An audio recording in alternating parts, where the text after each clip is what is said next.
Hello everyone and আসসালামু আলাইকুম। কী অবস্থা সবার?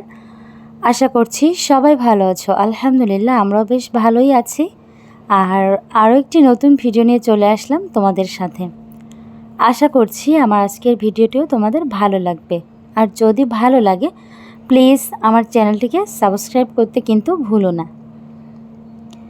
তো আজকের ভিডিওটা আমি কিন্তু রাত থেকেই শুরু করেছি, আর এখন কিন্তু বাজে রাত 2টা। আমি প্রত্যেক দিনই আমার জন্য চিয়া সিড আর কাঠবাদাম ভিজিয়ে রাখি, সকালবেলা ওই পানিটা খাই। তো আজকে হাজব্যান্ডের সাথে মোটামুটি ভালো রকমের একটা ঝামেলা হয়েছিল, যার জন্য আমার মনে ছিল না। তো এই রাত 2টা বাজে এখন উঠে এসেছি এটা ভেজানোর জন্য। আমি খুব বেশি স্বাস্থ্য সচেতন নই, তবে কিছু কিছু বিষয় আমি খুব মেনে চলি। আমি বেশ কিছু পানীয় কিন্তু খাই যেগুলা স্বাস্থ্যের জন্য খুব বেশি উপকার।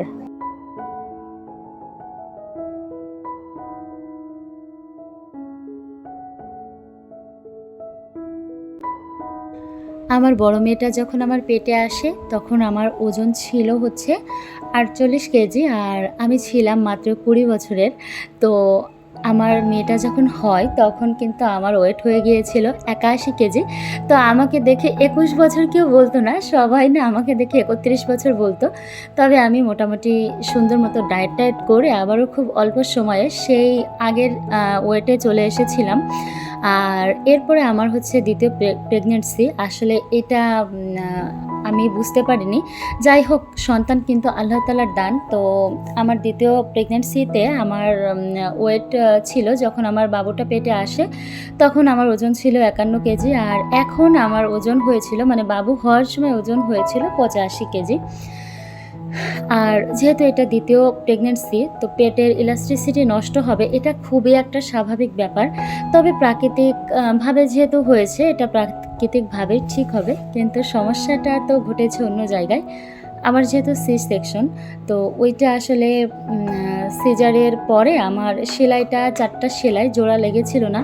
তো আমাকে 1 মাসের মতো ড্রেসিং করতে হয়েছে। তারপরে আবারও ওটিতে নিয়ে গিয়ে 4টা সেলাই দিয়েছে, অর্থাৎ তৃতীয় সিজার। তো অনেক বেশি আসলে আমি কষ্ট পেয়েছি। কী যে কষ্ট, কি বলবো। তো যাই হোক, কষ্টের বিনিময়ে যে আমার সন্তানটা সুস্থ আছে, এটাই আল্লাহ তাআলার কাছে লাখ লাখ শুকরিয়া। তো আমি চাইলেও আসলে সব ধরনের ব্যায়াম এখনও পর্যন্ত করতে পারছি না। তবে আমি চেষ্টা করি একটু হাইজিন মেনটেন করার। আর অনেক রকমের পানীয় কিন্তু আমি খাই যেগুলা আসলেই কাজে দেয়। তো আমি এখান থেকে ডায়েট করে, মানে আমি কিন্তু কোনো ব্যায়াম করিনি, শুধু একটু খাবার মেনটেন করে আমি কিন্তু 63 কেজিতে চলে এসেছিলাম। হ্যাঁ, 63 কেজিতে আমি চলে এসেছিলাম। তারপরে আমি আবার বাড়িতে গেছি। তো বাড়িতে যেয়ে খাওয়া দাওয়া করে আবারও 65 কেজিতে চলে গিয়েছিলাম। কিন্তু বাসায় এসে আমি, আপনারা বিশ্বাস করবেন কি না জানি না, আমি মাত্র 10 দিনে 4 কেজি ওজন কমিয়ে ফেলেছি। তো এই 10 দিনে 4 কেজি ওজন কমানোর যেই চার্টটা, এটা আমি অবশ্যই আপনাদের সাথে শেয়ার করব।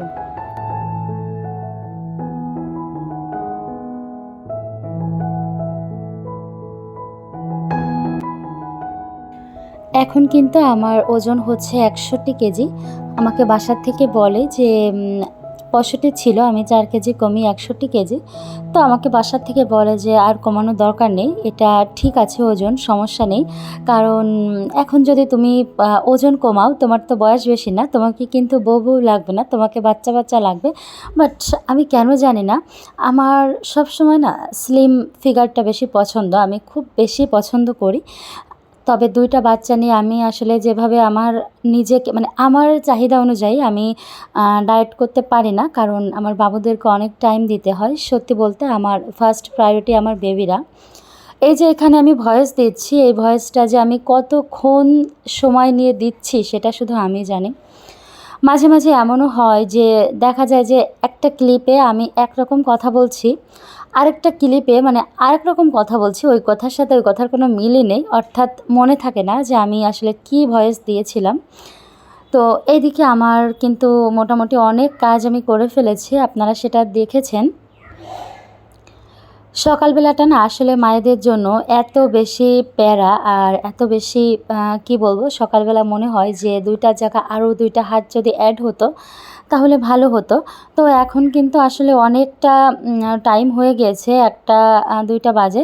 তো আমার বাবুদেরকে, আমার ছোট মেয়েকে আমি হচ্ছে জাস্ট নুডলসটা সিদ্ধ করে খাইয়েছি, আর বড় মেয়েটাকে একটা ডিমের সাথে নুডলস দিয়েছিলাম। আর তার আগেও বিস্কিট-টিস্কিট খেয়েছে অনেক কিছু। ছোট মানুষ তো আসলে এটা ওটা তো খেতেই থাকে। আর আমি ১ গ্লাস পুরো আমার ওই যে ইয়াটা ওইটা আমি খেয়েছিলাম। মাঝে আরও একটু মানে হালকা নাস্তা করেছি। আমার হাসব্যান্ডও তাই। এগুলা আসলে শ্যুট করা হয়নি। কারণ আমরা খাওয়ার সময় আমরা তো বুঝি যে আমাদের ২ টা বাচ্চা, তো এত দ্রুত আসলে খেতে হয়। আমরা আমাদেরটা আর চাইলেও শ্যুট করতে পারি না। আর আমার যে কী পরিমাণ কষ্ট হয় ২ টা বাবু নিয়ে এই ভিডিও বানাতে, সেটা আসলে আপনাদের বলে বোঝাতে পারব না। তো এই যে থালাবাটিগুলো এখানে জমা হয়ে আছে, আর এই যে আমার ডিমটা কিন্তু আমি খাইনি। ওই যে সকালে ডিম দিয়েছিলাম, আমার ডিমটা আমি ছুলে খাবো এই সময়টা কিন্তু আমার নেই। আর দুপুর হতে হতে ঘরবাড়ির অবস্থা দেখতেই পাচ্ছেন। তো এই যে এখন ঝাড়ু দিয়ে ঘরটা একটু পরিষ্কার করে নিচ্ছি। এরপরে আমি গোসল করব, বাবুদেরকে গোসল করাবো, বাবুদেরকে ঘুম পাড়াবো, তারপরে আবার হচ্ছে রান্নাবান্নার প্রিপারেশন। মানে হয় না, আমি চিন্তা করি একরকম যে এইভাবে কাজ করব, এভাবে কাজ গোছাবো, বাট হয়ে যায় আরেক রকম। আসলে যাদেরই ছোট বাচ্চা আছে তাদেরকে হিমশিম খেতে হয়। যে আপুরা খুব পরিপাটিভাবে সংসার করে গুছিয়ে, তাদেরকে হিমশিম খেতে হবে, এটাই স্বাভাবিক। যেমন আমিও হিমশিম খাই, বাট যদি ওই রকম অগোছালোভাবে থাকতাম তাহলে মনে হয় না যে কোনো কষ্ট হতো। তাহলে ২টা কেন ৪টা বাচ্চাও পালা যেত। তো যাই হোক, আমি আর বিকালের কোনো কিছু শেয়ার করলাম না। আমি একবারে সন্ধ্যায় চলে আসলাম। সন্ধ্যা বলতে মানে মাগরিবের আজানের একটু পরে, নামাজ শেষ করার পরে।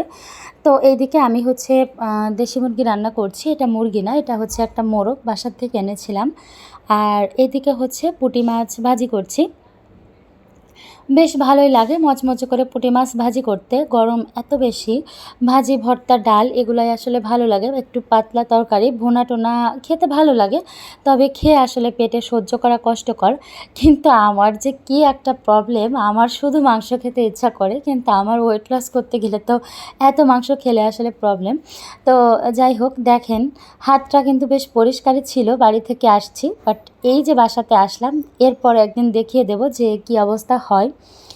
আসলে আমরা মেয়েরা না নিজের সংসারের জন্য কোনো কিছুর দিকেই তাকাই না, সবই আসলে ভুলে যেতে রাজি আছি। তো আমি কিন্তু ভিডিওর একদম শেষ পর্যায়ে, যারা আমার ভিডিওটি দেখছেন তাদেরকে অসংখ্য ধন্যবাদ। প্লিজ আমার চ্যানেলটিকে একটু মানে সাবস্ক্রাইব করবেন, আর একটা লাইক দিতে ভুলবেন না। তো যারা এই ধরনের ভিডিও দেখতে চান তারা আমার চ্যানেল সাবস্ক্রাইব করে রাখতে পারেন এই ধরনের ভিডিও দেখার জন্য। তো আজকে আমি এখানে বিদায় নিব। আপনাদের সবার সুস্বাস্থ্য কামনা করছি। ভালো থাকবেন। আসসালামু আলাইকুম।